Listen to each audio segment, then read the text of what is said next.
El 15 de agosto de 2012, el canciller de la República, Ricardo Patiño, anunciaba al mundo la amenaza que formuló Gran Bretaña de que si se concedía asilo diplomático a Julian Assange, fundador de Wikileaks, ingresaría a la sede diplomática de nuestro país en Londres para arrestarlo. Precisamente sobre ese tema queremos hablar con el doctor Juan Paz y Miño, historiador, a quien a esta hora damos la bienvenida. Doctor, buenos días, bienvenido. Muchísimas gracias por acompañarnos. El Convenio de Viena sobre Relaciones Diplomáticas de 18 de abril de 1961 reconoce como parte del llamado Estatuto Diplomático los privilegios e inmunidades diplomáticos que se conceden en beneficio, no en beneficio de las personas, sino con el fin de garantizar el desempeño eficaz de las funciones de las misiones diplomáticas en calidad de representantes de los estados. Esto es lo que dice el Convenio de Viena, que por cierto también suscribe Gran Bretaña. ¿Cómo usted recibe la amenaza formulada por el Reino Unido hacia Ecuador, si es que este país en efecto daba asilo diplomático, como así lo hizo al fundador de Wikileaks, Julian Assange? Ese principio de la Convención de Viena ha sido respetado desde esa época hasta nuestros días. De tal manera que hacer una amenaza, como fue esta ayuda memoria que llegó al gobierno ecuatoriano, pone en riesgo no solamente la Convención, las relaciones internacionales, la situación con el país, y se convirtió en un hecho político internacional. Y lo que debemos hacer es visualizar claramente que el respeto a una delegación, a una legación, a un sitio diplomático de un país, representa el respeto a su vez a la soberanía de ese Estado. Romper ese principio sería atentar contra las relaciones internacionales y contra la situación de un país. Pero yo quisiera ampliar mi punto de vista, diciendo que en este caso, en el caso Assange, se han confundido cuatro cosas. Uno es el pedido de asilo de Assange. Dos, que el Ecuador concede el asilo. Tres, la amenaza de la Gran Bretaña en esta ayuda a memoria. Y cuatro, lo que pasará con Assange después. Yo creo que al respecto de lo primero, se podría discutir si es que convenía, no convenía, valía, no valía el pedido de asilo.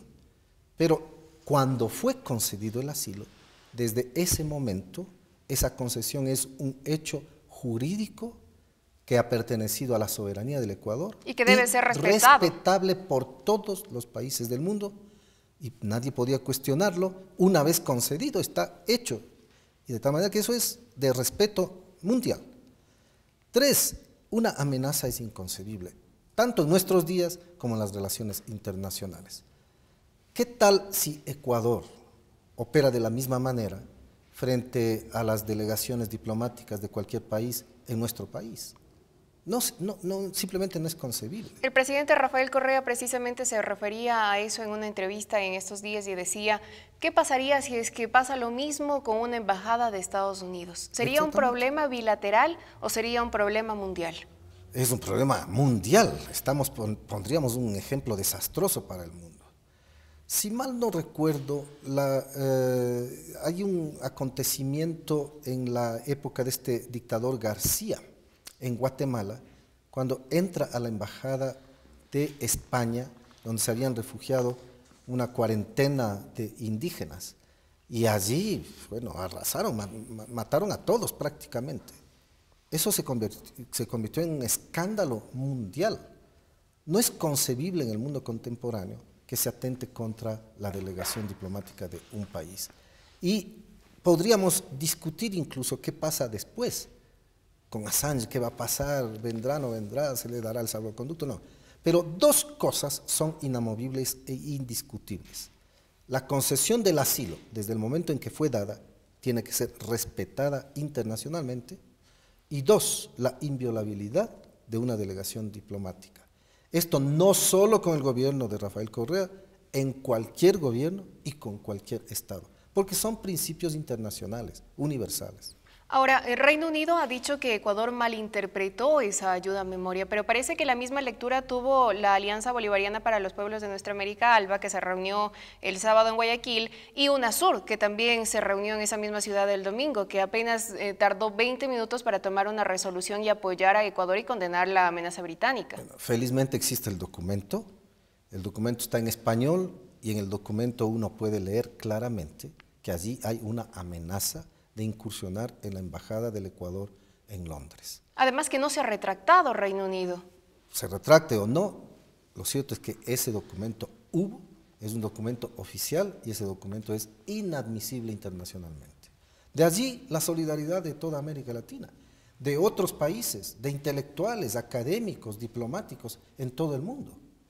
Y ahí también la condena de este tipo de amenazas que hizo UNASUR, que han hecho los países del ALBA y que sin duda alguna esperamos que la reunión de la OEA ratifique también esta misma situación. ¿Qué se puede esperar de la Organización de Estados Americanos? Veíamos la semana anterior a través de varias cadenas internacionales la sesión que llevaban a cabo precisamente para aprobar esa resolución que ponía en la palestra Ecuador para la reunión de cancilleres que se va a llevar a efecto este viernes. Y veíamos que Estados Unidos, por ejemplo, decía que es un problema bilateral, que es un problema entre Gran Bretaña y Ecuador. ¿Es así? Es su punto de vista. Pero América Latina tiene su particular visión sobre este asunto, por experiencia histórica.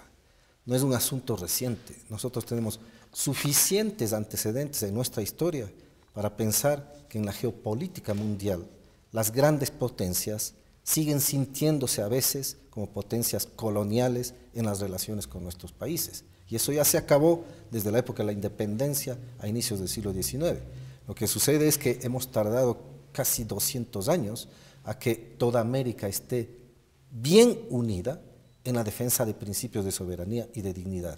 Lo que podría pasar en la OEA, bueno, especulando un poco, naturalmente habrá que ver qué suceda, pero lo que se ve bastante claro es que América Latina tiene una posición, los Estados Unidos mantendrán su posición, Canadá la suya igual, pero es el continente latinoamericano y en el Caribe que ha reaccionado frente a este tipo de imposiciones internacionales, de amenazas y de juegos en la geopolítica mundial, en que antes solo contaban las grandes potencias y ahora está contando la América Latina como una región de iniciativas poderosas y fundamentales en las estrategias mundiales y en las relaciones internacionales. Y no solamente América Latina, ¿qué pasa con ciertos países de Europa que también han reaccionado frente a la amenaza británica y sobre todo frente a la negativa de Londres de otorgarle el salvoconducto a Assange para poder trasladarse a Ecuador? Es que yo creo que el presidente Correa tuvo la razón en estas declaraciones que hizo, que si Gran Bretaña ingresara a nuestra embajada, está sentando ella misma un mal precedente, es un suicidio en la política internacional, porque igual se podría argumentar frente a las embajadas de la Gran Bretaña en el mundo por cualquier otra situación. No se puede simplemente concebir en el mundo actual de las relaciones mundiales que vaya a incursionar un país a pretexto de hacer cumplir una ley interna o hacer que se cumpla un proceso judicial en Suecia, en el caso Assange, donde la denuncia por abuso sexual es un elemento jurídico instrumentalizado políticamente. En el mundo internacional, entre los académicos, entre los historiadores, entre los diplomáticos, entre los estados, se ve muy claro que este no es un asunto simplemente de supuesta criminalidad. Es un asunto político, es evidente. Hay una persecución política. Y allí se ha instrumentalizado este asunto del abuso sexual para esconder la repercusión, la persecución y la geopolítica en la que se ha involucrado el caso Assange. Entonces, las razones que habría analizado el gobierno ecuatoriano para otorgar el asilo político fueron ciertas. La vida de Assange corre peligro, hay una persecución política en contra de él por haber revelado los miles de cables diplomáticos. Yo creo que conviene leer la declaración que hace el canciller Patiño. El documento existe, está en la página web del Ministerio de Relaciones Exteriores, cuando otorga el asilo. Está diciendo que por razones humanitarias, en la perspectiva de que este hombre puede ser juzgado y puede tener una pena de muerte en los Estados Unidos, esa es la situación que Ecuador, con su constitución, con su forma de ver el mundo, con la preservación de la vida, ha servido de eje para otorgar el asilo al señor Assange. Que desde otro lado, viéndolo desde el punto de vista humano, es increíble. Un ser humano sujeto a este tipo de persecuciones, de estrategias de las grandes potencias, semejantes potencias. O sea, un individuo en el mundo. Entonces creo que hasta por razones humanas hay la necesidad de crear una conciencia mundial de que esto no se puede tolerar. Y más todavía, cuando Ecuador ya decide el asilo, eso tiene que ser respetado, guste o disguste. ¿Qué se puede esperar de Gran Bretaña? ¿Va a conceder el salvoconducto para que Julian Assange pueda salir de la Embajada de Ecuador en Londres o va a invadir la sede diplomática? Yo creo primero que este es un tema delicado, que mientras menos lo incendiemos, mejor para nuestros países. Creo que además se tiene que seguir tratando en serias conversaciones con la propia Gran Bretaña, con el gobierno de Suecia y naturalmente Ecuador. Sería una torpeza histórica, jurídica y política que se incursione sobre nuestra embajada, porque se ha sentado un precedente que en cualquier otro lugar del mundo puede afectar a esta misma potencia. Políticamente el Ecuador saldría en una situación muy aventajada frente al mundo, frente a lo que ha hecho, y jurídicamente se han destruido los principios que nacieron en la Convención de Viena. Así que por todos esos rasgos seguramente se analizará muy bien en la propia Gran Bretaña las repercusiones que puede tener un hecho así. Pero insisto yo en que siendo un tema delicado, es mejor no incendiarlo, tener la suficiente ponderación para pedir a los países que sigan conversando en una solución que no me atrevo a decir cuál pueda ser, pero que sin duda alguna, por el momento, hasta este momento, hay una concesión de asilo que tiene que ser respetada mundialmente. Y segundo, no puede ser tolerada una amenaza de incursión en una embajada de país supuestamente amigo, al que se lo trataría en definitiva como un enemigo, y esa no es la situación que tiene Ecuador. Difícilmente los latinoamericanos olvidaremos un hecho llevado a cabo en 1998, cuando el ex dictador chileno Augusto Pinochet, a los 83 años, fue detenido en Londres el 16 de octubre por pedido del ex juez Baltasar Garzón a la justicia británica, quien acusaba a Pinochet de crímenes de lesa humanidad. ¿Qué pasó en ese capítulo? ¿Quién en América Latina no sabe quién es Augusto Pinochet? Y como historiador, lo que ocurrió en esa época es un estigma en la historia de América Latina. Y los crímenes de Pinochet no se comparan ni de lejos con la acusación que tiene el señor Assange. En esa oportunidad, el juez Baltasar Garzón pidió la prisión de Pinochet, quien se hallaba en Londres temporalmente, y se cumplió.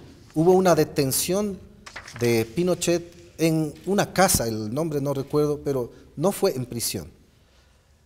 Una corte que había dictaminado que Pinochet en efecto sea enjuiciado y permanezca en la cárcel en una retención